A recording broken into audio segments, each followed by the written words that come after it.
Nous pensons tous être libres. Personne ne dicte nos comportements. Nous savons toujours pourquoi nous agissons. Nous avons appris à penser par nous-mêmes, pour nous-mêmes. Nous ne subissons jamais la contrainte. Nous avons toujours le choix.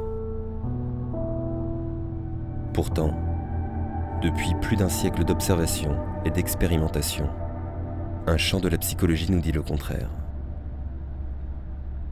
Cette science, la psychologie sociale expérimentale, est méconnue du grand public, alors que les résultats de ces recherches sont enseignés dans les plus grandes écoles et mis en application jusque dans les moindres événements de notre vie sociale.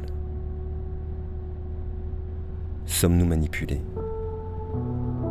Dans nos pensées, dans nos jugements, dans nos attitudes et nos comportements.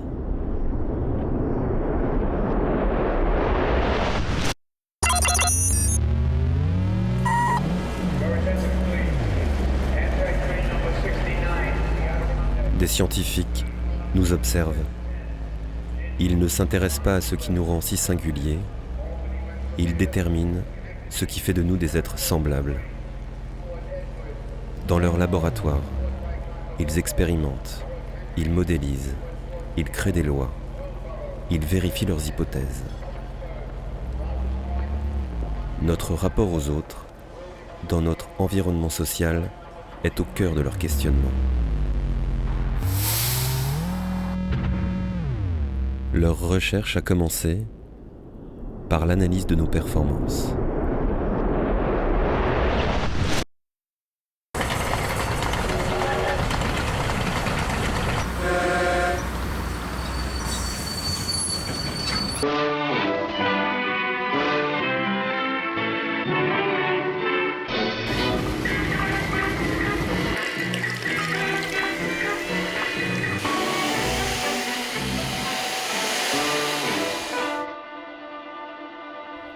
La psychologie sociale naît aux États-Unis à la fin du XIXe siècle, dans un environnement social en pleine transformation. La révolution industrielle. Des millions d'individus quittent leur campagne et affluent vers de jeunes métropoles qui se déploient autour de nouveaux sites de production.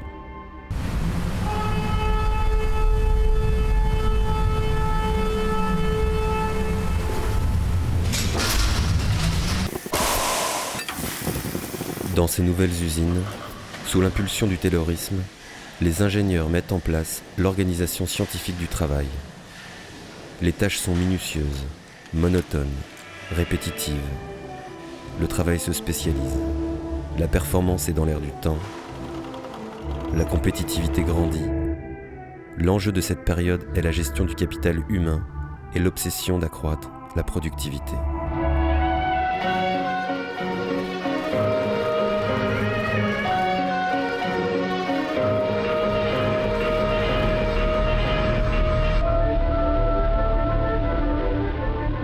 La psychologie sociale n'existe pas encore.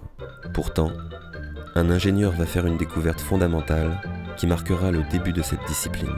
On considère que la première expérience de psychologie sociale expérimentale est l'œuvre de Norman Triplett, qui, en 1897, a réalisé une expérience qui était consacrée, elle, à la performance individuelle. «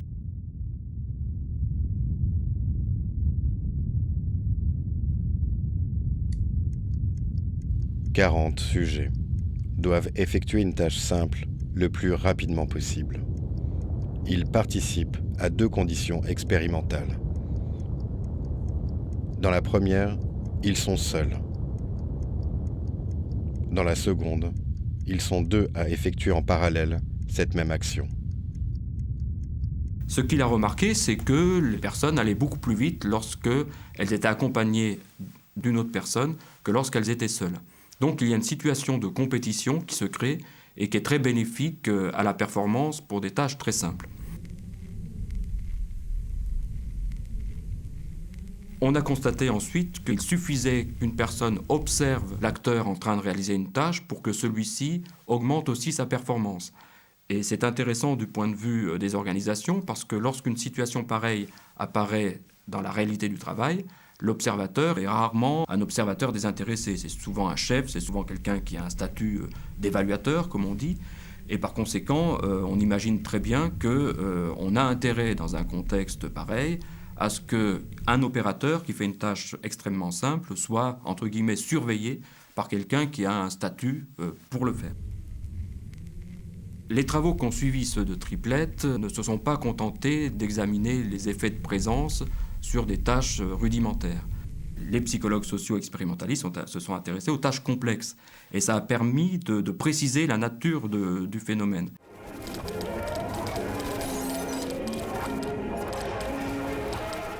Ces travaux de psychologie sociale ont permis de dégager l'une des lois les plus robustes de la discipline. Lorsqu'un individu travaille en présence d'un autre, la performance va augmenter si la tâche réalisée est très simple ou très habituelle. En revanche, si la tâche est très inhabituelle ou très complexe, eh bien, la présence d'un autre est néfaste, délétère à la performance.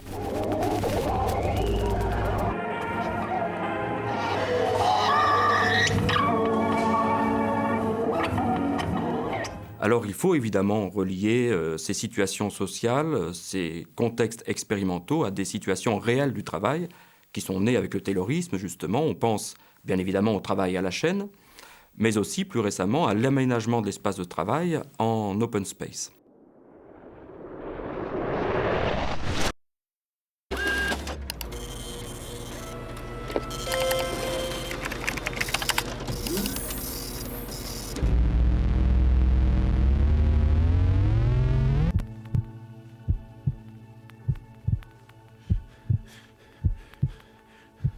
Si la découverte de Norman Triplett trouve de nombreux terrains d'application dans l'organisation de notre travail, elle montre une chose surprenante.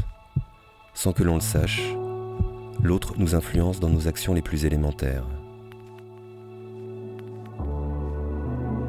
Cette découverte va à l'encontre de nos valeurs individualistes, qui voudraient nous laisser croire que c'est notre seule volonté qui nous permet de nous dépasser. La notion de performance individuelle, sans cesse mise en avant, tend alors à gommer l'autre. Mais à quelle fin ?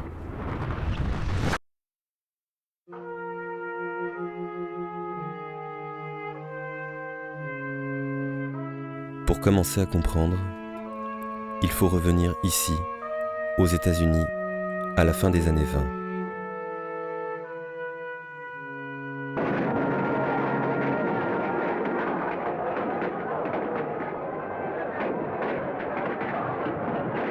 Un ouragan s'abat sur le monde. C'est la crise économique de 1929.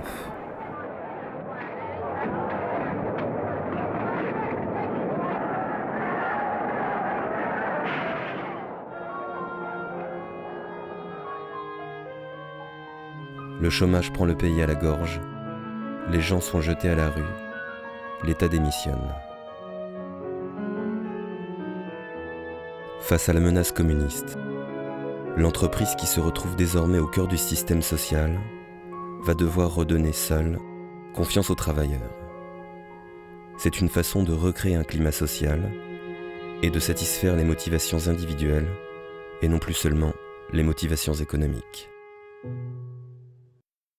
1929, la crise, le krach boursier, les psychologues sociaux vont commencer à étudier les petits groupes, à se centrer sur l'étude des groupes. Le premier psychologue, Mayo, va diriger une enquête sur le terrain dans une compagnie d'électricité près de Chicago. Sa mission est de faire augmenter la productivité des ouvrières. Dans un premier temps, son équipe va donc jouer sur les facteurs extérieurs.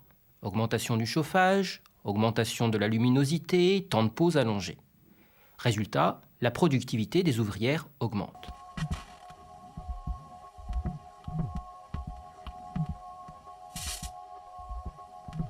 Mais là où ça devient intéressant, c'est que lorsque Mayo diminue la lumière, diminue le chauffage, diminue les temps de pause, la productivité des ouvrières continue à augmenter. C'est la seule présence de l'équipe scientifique, parce qu'elle crée de la considération, qui suffit à augmenter la productivité des ouvrières. Le plus étonnant, c'est que celles qui ne prenaient pas part à l'expérience deviennent, elles aussi, plus performantes. Mayo découvre qu'elles sont solidaires du groupe observé. Cette découverte est fondamentale. Contrairement à ce que l'on pensait, ce ne sont pas les seuls intérêts individuels qui créent de la motivation, mais un effet beaucoup plus fort, la considération du groupe. La recherche de Mayo bouleverse la psychologie du travail. L'entreprise va devoir apprendre à gérer non plus des individualités, mais les groupes d'individus qui la composent et qui possèdent leur propre identité.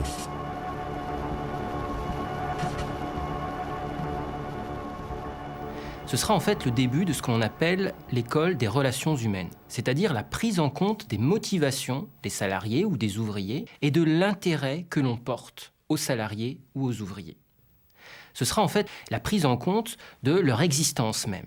On est vraiment dans une critique du taylorisme.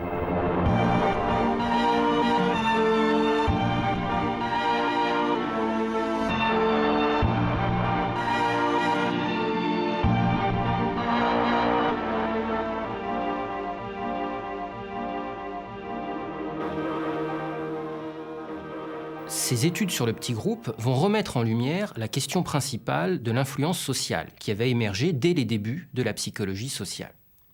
Il vous est certainement déjà arrivé de vous retrouver dans cette situation où vous ne savez pas comment agir, comment vous comporter. Que faire ? Eh bien, on regarde comment se comportent les autres. Seulement voilà, le problème c'est que les autres nous regardent aussi, cherchent à savoir comment on va se comporter. On se retrouve là dans ce qu'on appelle une situation d'ignorance collective. Chacun observe autrui pour savoir comment se comporter ou comment agir.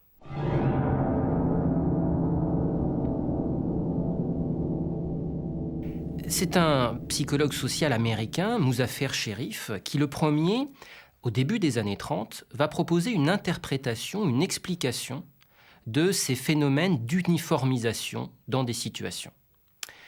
Selon lui, c'est l'ambiguïté de la situation qui nous pousse à avoir des comportements identiques, qui entraînent des normes dans le groupe.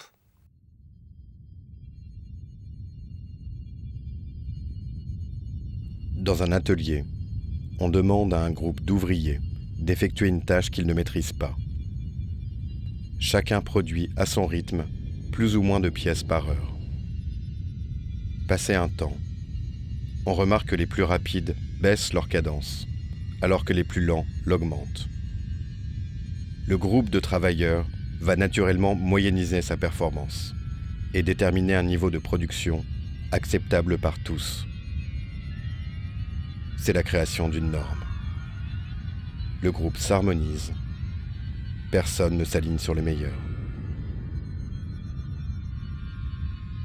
La norme s'oppose ainsi à la performance. On comprend mieux pourquoi, dans les organisations, il est capital de créer des groupes homogènes en éliminant les moins performants. Ces derniers amènent naturellement les meilleurs à baisser leur productivité. Une quinzaine d'années plus tard, un autre chercheur américain, Solomon Asch, va s'intéresser à une autre forme d'influence sociale à laquelle nous sommes souvent confrontés, le conformisme. Sa question de départ est encore relativement simple. Que se passe-t-il lorsque nous sommes confrontés à une majorité, à un groupe majoritaire, qui donne une réponse visiblement fausse ? Va-t-on suivre l'avis de la majorité ou, au contraire, va-t-on conserver son libre arbitre ? Pour cela, Asch va mettre en place une expérience dans laquelle la réponse est non ambiguë, est évidente.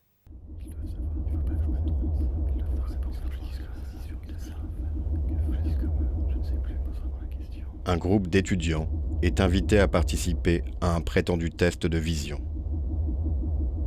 On leur demande de juger la longueur de lignes tracées sur un tableau par rapport à une ligne de référence. Laquelle est la plus longue, la plus courte, et lesquelles sont de même longueur. Tous les participants sont des complices de l'expérimentateur, sauf un, le sujet. Les complices donnent à chaque fois et à tour de rôle la même réponse fausse, avant de laisser le sujet répondre en dernier.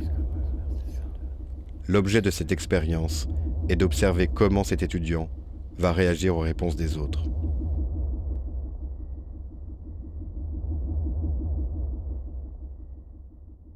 « 37 sujets sur 50, c'est-à-dire près des 3/4 des sujets naïfs, autrement dit les sujets qui intéressent l'expérimentateur, 37 sujets sur 50 se conforment au moins une fois. C'est-à-dire que 37 sujets cèdent à la pression majoritaire, alors même qu'ils remarquent, qu'ils notent que la réponse est fausse. Observons bien ce qui arrive quand nous nous confrontons à une norme qui semble partagée par la majorité. Le sujet de cette expérience est ici au centre.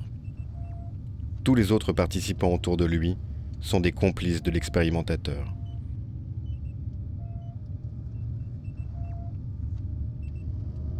Voilà ce que l'on appelle un effet de conformisme.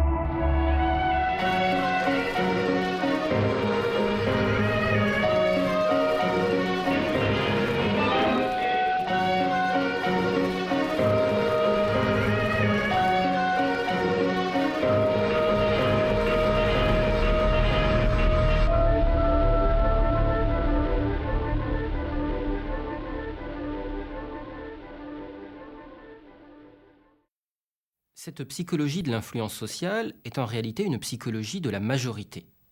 Il s'agit de réduire les différences entre individus, d'augmenter la similitude entre ces mêmes individus et de rejeter toute forme de déviance sociale.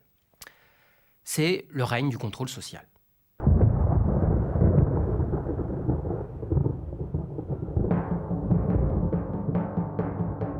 Aucun groupe ne peut exister s'il n'impose à tous ses membres certaines règles communes et des normes qu'ils doivent partager.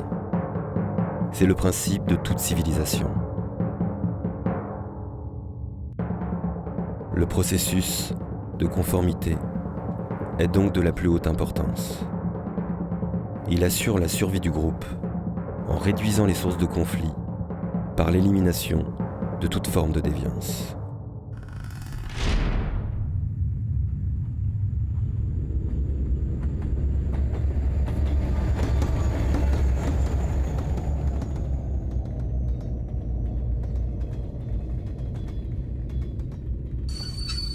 Nous avons tous vécu au moins une fois ce genre de situation. Près de nous, une personne semble se faire agresser.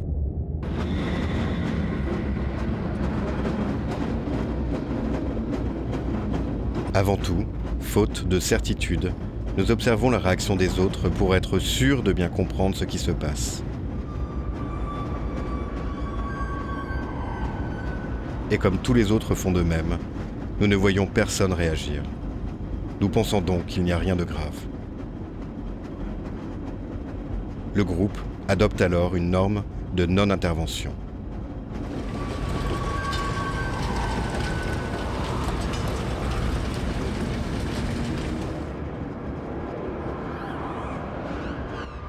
Nous craignons aussi de faire une fausse évaluation de la situation. Si nous intervenons alors que la situation n'est pas ce qu'elle semble être, nous risquons d'être évalués négativement par les autres. En d'autres termes, d'être considérés comme un déviant. Enfin, la responsabilité de l'intervention se trouve partagée entre tous les témoins de la scène. Plus le nombre de témoins est important, plus la part de responsabilité individuelle devient faible. Paradoxalement, la victime a plus de chances d'être secourue si une seule personne assiste à la scène que si elles sont nombreuses. La psychologie sociale appelle ce phénomène la dissolution de la responsabilité. Dans ce genre de situation, le plus important est de ne pas prendre le risque d'être rejeté par son groupe d'appartenance. Le conformisme n'est pas toujours un avantage pour le groupe.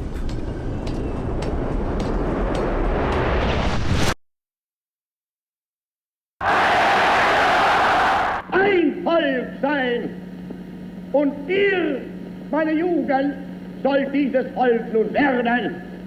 Wir wollen, dass dieses Volk einst gehorsam ist, und ihr müsst euch in dem Gehorsam üben.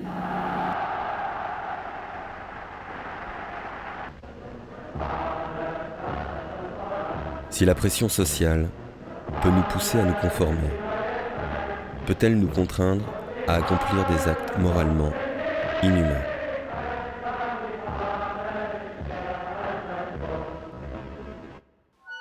C'est la question que se pose le professeur Stanley Milgram dans les années 60. The results, as I observe them in the laboratory, are disturbing. They raise the possibility that human nature cannot be counted on to insulate men from brutality and inhumane treatment at the direction of malevolent authority. Deux sujets sont convoqués. Ils sont venus aider la science à mettre en place un test sur la mémoire. L'un sera l'élève, l'autre le professeur. Installé dans une petite pièce, l'élève est attaché à une chaise. Il doit mémoriser en 1 minute une série d'associations de mots qu'il devra retrouver par la suite. En cas d'erreur, une électrode attachée à son bras lui enverra une punition. Un choc électrique. Plus il se trompera, plus violent sera le choc. Le professeur est installé dans une autre pièce. C'est à lui de lire les propositions d'association de mots et d'infliger la punition.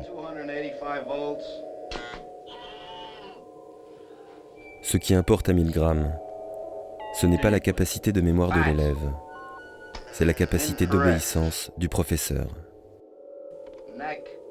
Va-t-il se soumettre aux ordres monstrueux de l'expérimentateur ou bien se démettre et désobéir?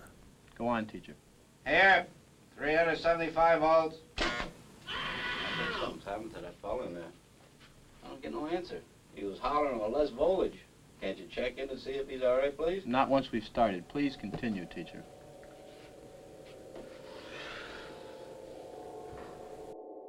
En réalité, il n'y a pas de choc électrique. Les cris sont enregistrés, l'homme attaché est un acteur. À la stupéfaction des chercheurs, 62% des gens obéissent aux ordres et administrent des chocs ultimes malgré les hurlements de douleur de l'acteur.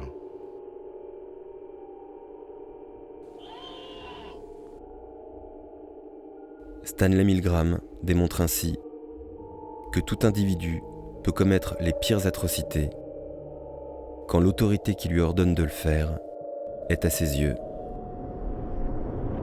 légitime. En 1960, le psychologue social Pierre Moscovici écrit « Dans notre soumission, il nous arrivera aussi d'oublier et notre révolte et notre raison de nous révolter. De même que les gestes faits pour endosser le comportement forcé nous convaincront de son bien fondé. Et nous nous créerons un monde confortable, peut-être parce que nous en limiterons les remous, mais un monde de résignation, d'aspiration étouffée et de révolte brisée, par nous-mêmes, en douceur. »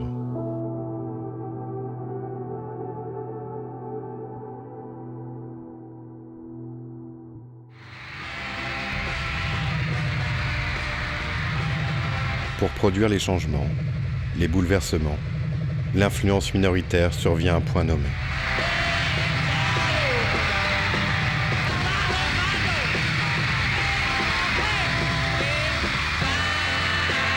Serge Moscovici va proposer un modèle dans lequel l'influence joue un rôle positif. Selon lui, la minorité peut avoir un effet positif de redéfinition des normes et non plus simplement d'exclusion des déviants.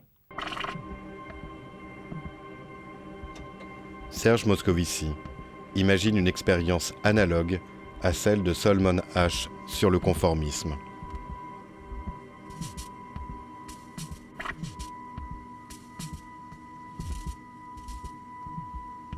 Un groupe de 6 personnes est convoqué pour participer à un test de vision. On leur demande d'évaluer à tour de rôle la couleur de plusieurs diapositives de différentes nuances de bleu. Les 2 premiers participants sont des complices de l'expérimentateur. Et ils vont donner à voix haute toujours la même réponse fausse, la couleur verte, avant de laisser les 4 autres participants naïfs répondre à leur tour. Dans presque 10% des cas, les sujets naïfs vont donner la même réponse fausse. Mais contrairement à la pression majoritaire, les sujets naïfs sont convaincus de donner une bonne réponse. Leur perception visuelle va être influencée sur le long terme.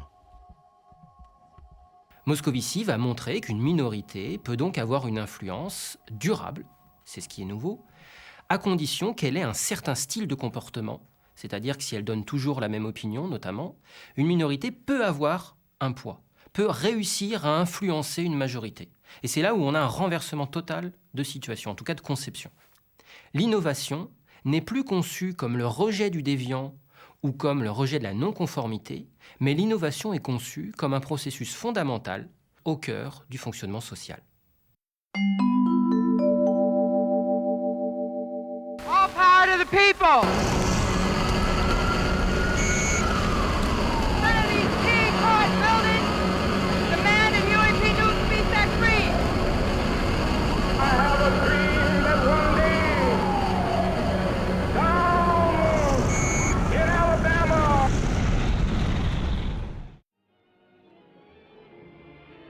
Nos groupes sociaux ne cessent d'évoluer. Mais ces changements sont longs et complexes, car ils demandent que l'on remette en cause notre vision du monde et que l'on abandonne certaines normes et valeurs qui nous structuraient.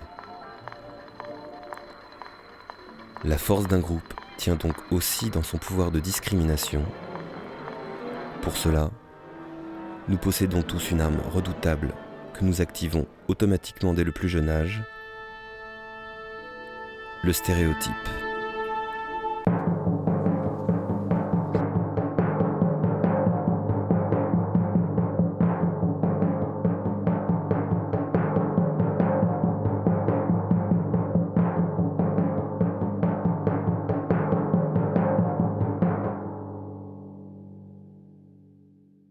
Comment cela se fait-il qu'on a autant de mal à échapper aux stéréotypes? Pourquoi ils ont une si forte influence sur nos propres comportements? C'est une raison qui est liée au fait qu'on va attribuer aux individus stéréotypés une essence, c'est-à-dire une nature qui va les rendre très ressemblants entre eux. Et les rendant ressemblants, leur attribuant cette essence commune, on va être mieux à même de les représenter, on va être mieux à même de les cerner, et donc on sera mieux à même de les juger. Les stéréotypes, en principe, effectivement, sont plutôt positifs pour son propre groupe et négatifs pour les autres groupes. Dans une situation où on fait partie d'un groupe dominant. Maintenant, les travaux qui ont porté cette fois-ci sur les groupes dominés. Donc là, je fais référence à des travaux anciens, comme Clark et Clark en 1947, mais pas que cela, même des travaux plus récents, montrent que les groupes dominés, notamment les travaux qui ont été faits auprès des personnes, enfin en tout cas des groupes, des communautés noires américaines, montrent que les stéréotypes sont négatifs pour son propre groupe et positifs pour le groupe dominant.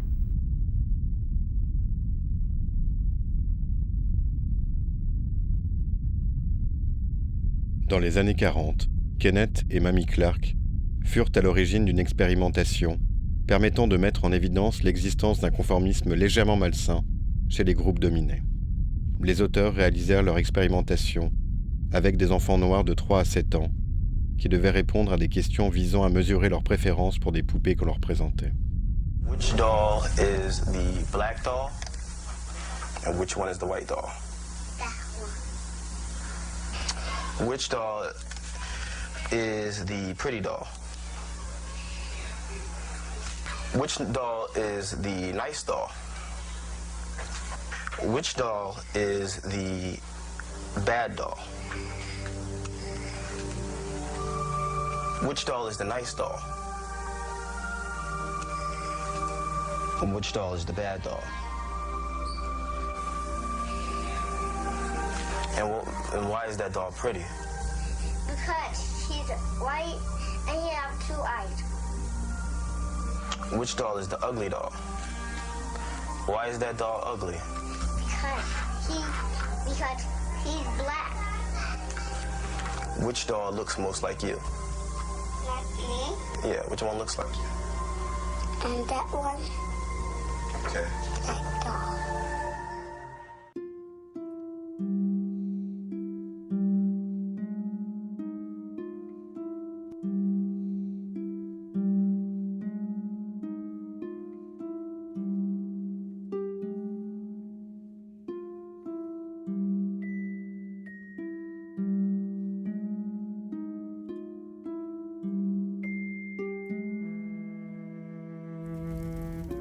Depuis un demi-siècle environ, des centaines de recherches en psychologie sociale ont essayé de trouver les meilleures façons de lutter contre les préjugés, contre les stéréotypes. Et s'il y a une date peut-être particulièrement marquante, c'est 1954. Il y a à la fois le Congrès américain à ce moment-là qui vote la déségrégation, la ségrégation raciale devient illégale, et des psychologues sociaux sont impliqués dans ce processus. Ils vont témoigner devant le Congrès. Ce sont Kenneth et Mamie Clark qui viennent de réaliser une recherche en 1947 qui a mis en évidence que des petits enfants noirs préfèrent la couleur blanche, préfèrent des poupées blanches, les trouvent plus belles, ont davantage envie de jouer avec elles. Donc ils renoncent à cette part si importante de ce qu'ils sont, de leur identité. Ça montre à quel point la discrimination a des conséquences graves. Par ailleurs, cette déségrégation va impliquer que des groupes qui n'étaient pas en contact jusque-là vont le devenir. Par exemple, des étudiants noirs vont avoir accès à des universités dans le sud des États-Unis. Donc ça va donner lieu à des émeutes. On s'interroge sur les conditions dans lesquelles il faut réaliser cette mise en contact. Et Gordon Allport, notamment, va rédiger un livre célèbre à cette époque, La nature du préjugé, étudiant donc cette façon, faisant des suggestions sur la façon de mettre les gens en contact. Et bien effectivement, le contact, ça peut être efficace, sous certaines conditions. Parmi les conditions importantes, il y a que ce contact se fasse autour d'une coopération, que les membres du groupe soient amenés à coopérer, faire en sorte que leurs intérêts aillent dans le même sens, qu'ils doivent travailler ensemble, et de préférence que ce travail débouche sur un succès. Que la situation aussi leur permette de pouvoir prendre le point de vue de l'autre, et qu'elle soit telle qu'il n'y ait pas d'anxiété dans le contact. Dans des situations de ce genre, effectivement, on peut avoir une espèce de réconciliation entre membres de groupes antagonistes qui ne s'estimaient pas.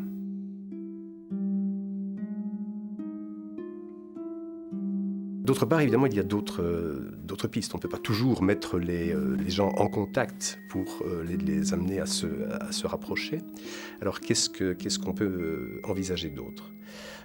D'abord, au niveau global de la société, la première chose est sans doute de travailler à davantage de justice sociale, parce que les stéréotypes se développent et sont souvent utilisés de façon très spontanée pour justifier les inégalités sociales. La recherche a aussi mis en évidence un aspect très important dans l'impact des stéréotypes. C'est qu'il ne suffit pas, pour limiter leur impact, qu'on soit convaincu qu'ils sont faux ou qu'on ne peut pas les utiliser. Parce que beaucoup de leur influence est tout à fait inconsciente.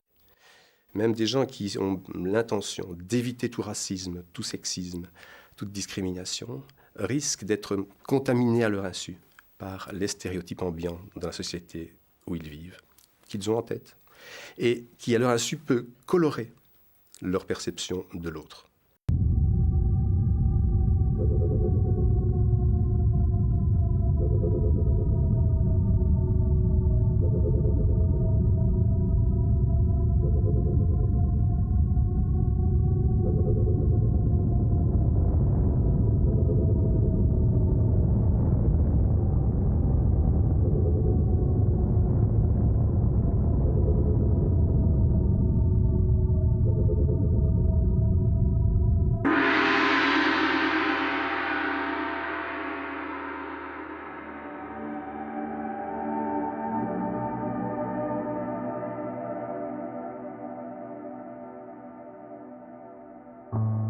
Nous opérons des virages en permanence.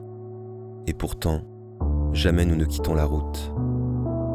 Le flot régulier de nos certitudes alimente et renforce nos systèmes de défense. Nos pensées évoluent. Elles précèdent nos comportements. Nous savons ce qui est bon pour nous. Tout le monde ne cesse de nous le répéter. Nous savons ce qu'il faut. Nous en sommes persuadés. C'est peu après la fin de la Seconde Guerre mondiale que les psychologues sociaux se sont intéressés à la question de savoir comment amener les gens à changer d'attitude, de croyance, d'opinion. Ils ouvraient là un vaste champ de recherche, toujours d'actualité. Pourquoi ? Parce que quand on amène les gens à changer d'attitude, eh bien, on espère qu'ils vont modifier leur comportement ou en adopter de nouveaux. Ce domaine d'étude de la persuasion, c'est ainsi qu'en psychologie sociale, on appelle le champ des travaux consacrés au changement d'attitude, a été réalisé, on va dire, en gros, dans 2 directions principales.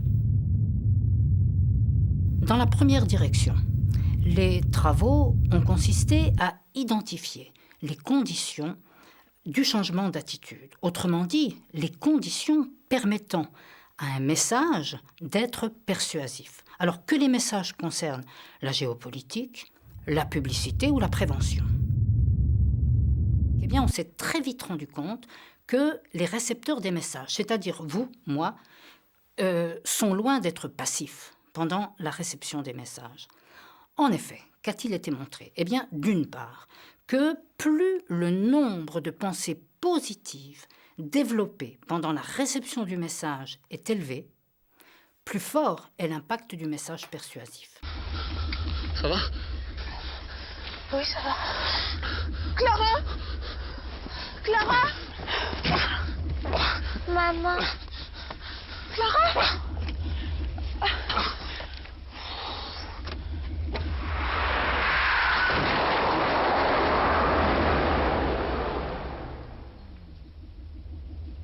Respectons toujours les limitations de vitesse. La deuxième direction des recherches a concerné ce qu'on appelle la résistance à la persuasion. La question qui se pose est la suivante: comment amener les gens à se défendre contre un message attaquant leur attitude? Autrement dit, comment les amener à ne pas se laisser persuader par un message.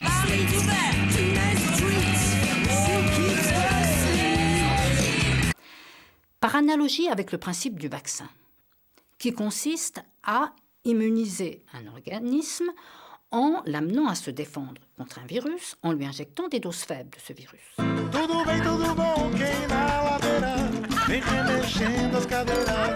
Eh bien, on en est venu à l'idée selon laquelle la meilleure façon d'amener les gens à défendre leur attitude contre un message persuasif est de leur inoculer des messages allant à l'encontre de leur attitude, mais en les réfutant immédiatement.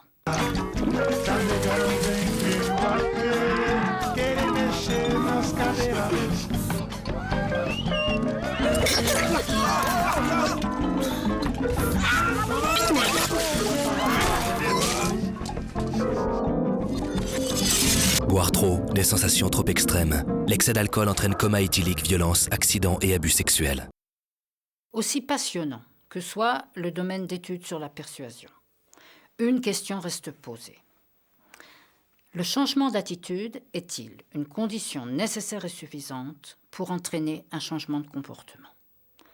Par exemple, est-il suffisant d'amener les automobilistes, par le biais de messages persuasifs, à changer leur attitude à l'égard de la vitesse pour les voir respecter les limitations de vitesse ? Certes non. On sait bien que ce n'est pas parce que les gens changent d'attitude qu'ils adoptent toujours un comportement consistant avec leur attitude.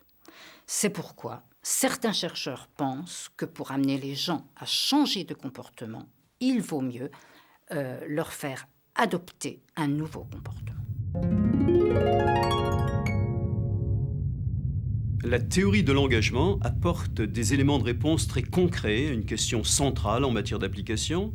Comment amener les gens à modifier leur comportement et plus précisément, comment amener les gens à faire ce qu'ils doivent faire, évidemment au nom de l'intérêt général, comme par exemple utiliser des préservatifs ou ne pas conduire après avoir bu.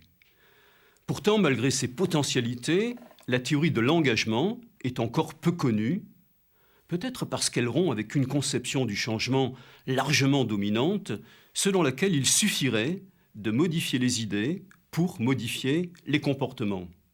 Je prendrai un seul exemple, et pas n'importe lequel, puisqu'il s'agit, à ma connaissance, de la plus longue action de prévention jamais réalisée. Elle a été conduite en milieu scolaire pour lutter contre le tabagisme. Elle commence à l'âge de 7 ans et va se terminer à l'âge de 17 ans, 10 ans plus tard donc, et au total, entre 7 et 17 ans, les élèves vont bénéficier de 65 séances de prévention, je dis bien 65 séances, au cours desquelles on les informe des dangers du tabac et au cours desquelles on s'efforce de les convaincre de ne pas fumer. À 17 ans, on compare la consommation de 4000 élèves qui ont bénéficié de cette action à celle de 4000 élèves du même âge, mais qui n'en ont pas bénéficié. Il n'y a strictement aucune différence. Et pourtant, à 17 ans, il va sans dire que les élèves qui ont bénéficié de cette action sont parfaitement informés et convaincus des méfaits du tabac. Conclusion, il ne suffit pas de modifier les idées pour modifier les comportements. Le recours à l'information et à l'argumentation n'est pas suffisant. Les travaux réalisés dans le cadre de la théorie de l'engagement montrent tout l'intérêt qu'il y a à tabler, non pas sur les idées, mais sur les actes, et notamment sur des actes qui peuvent paraître anodins tant ils sont banals et faciles à obtenir. Il reste que ces actes, que les chercheurs appellent des actes préparatoires, permettent d'augmenter, et parfois de façon très marquée, la probabilité d'obtenir les comportements attendus, même si, et là est sans doute le plus étonnant, ces comportements ne font pas l'objet d'une demande à proprement parler. J'évoquerai une expérience que nous avons réalisée assez récemment dans la rue. Au coin de la rue, quelqu'un perd un billet de banque. Il s'agit en fait d'un expérimentateur, mais personne ne peut le savoir. 20% seulement des promeneurs témoins de la scène l'avertissent. Tous les autres le laissent s'éloigner avant de s'approprier l'argent. 20%, c'est peu. Mais il suffit d'un acte préparatoire pour voir cette probabilité augmenter. Cette fois, les promeneurs sont d'abord sollicités par un touriste qui demande son chemin. En fait, un complice de l'expérimentateur. Tous lui indiquent son chemin, réalisant ainsi sans le savoir l'acte préparatoire qui va tout changer. Cette fois, ce n'est plus 20%, mais 40% qui l'avertissent. Et cette probabilité passe à 70% lorsque le service demandé par le complice consiste à se faire accompagner sur une trentaine de mètres, et donc lorsque l'acte préparatoire est un peu plus coûteux. Il faut savoir que pour être efficace, ces actes préparatoires doivent être obtenus dans un certain contexte que les recherches ont permis de préciser. Il s'agit d'un contexte particulier, dit d'engagement, permettant à la personne de se reconnaître dans ce qu'elle a fait. Dans l'expérience du billet, si on demande aux personnes qui ont rendu l'argent pourquoi elles l'ont fait, elles répondent toutes sans exception, parce que je suis comme ça, parce que je suis quelqu'un d'honnête. C'est dire à quel point elles se reconnaissent dans ce qu'elles ont fait. Elles en appellent à ce qu'elles sont, leur personnalité, leurs valeurs, alors que ce qu'elles ont fait, rendre le billet, dépend d'un acte préparatoire, au demeurant qu'elles ont fortuitement réalisé. C'est d'ailleurs pour permettre aux personnes de se reconnaître dans ce qu'elles ont fait que les actes préparatoires doivent être obtenus dans un contexte de liberté et non pas de pression, en évitant notamment de recourir à des récompenses ou à des punitions. Et la meilleure façon de créer ce contexte de liberté est encore de dire aux gens qu'ils sont libres de faire ce qu'on attend d'eux.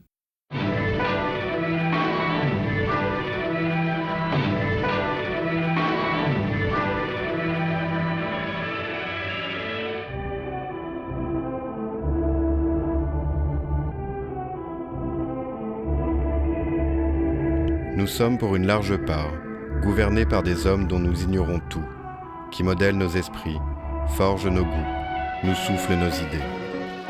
C'est là une conséquence logique de l'organisation de notre société démocratique.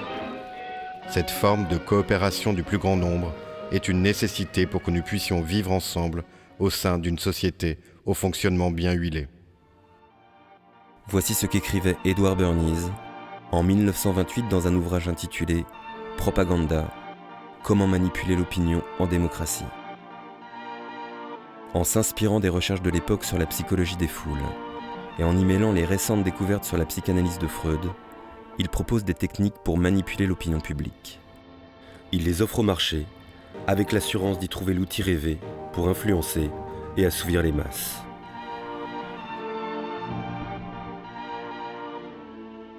Ces grands principes de manipulation mentale serviront autant à l'industrie du tabac pour faire fumer les femmes qu'à Joseph Goebbels et Adolf Hitler pour élaborer leur destructive campagne contre les Juifs d'Allemagne.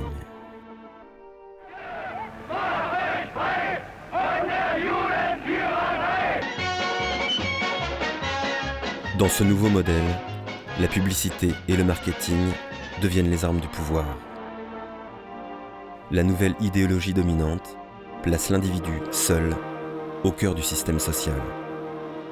Avec cette illusion d'être enfin libéré du groupe, l'individu peut réaliser à travers ses actes consuméristes son absolu de liberté et de différence. La force d'un tel système repose sur une nouvelle norme. Celui qui ne consomme pas est considéré comme un déviant. Toute une civilisation fondée initialement sur la puissance de la morale bascule vers une nouvelle ère. C'est le règne du marketing.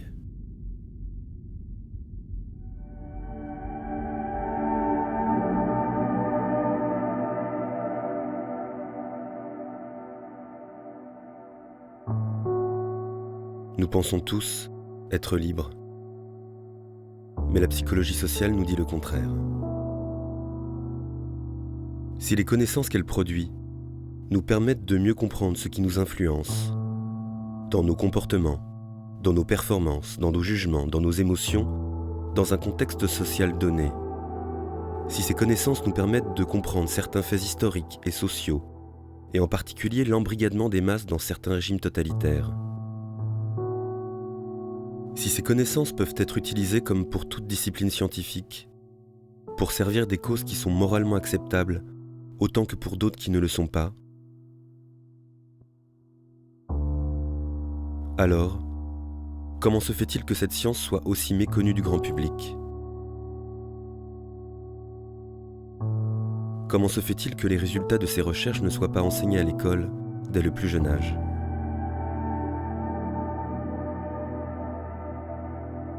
Peut-être ne sommes-nous pas prêts à accepter l'image que la psychologie sociale nous renvoie de nous-mêmes.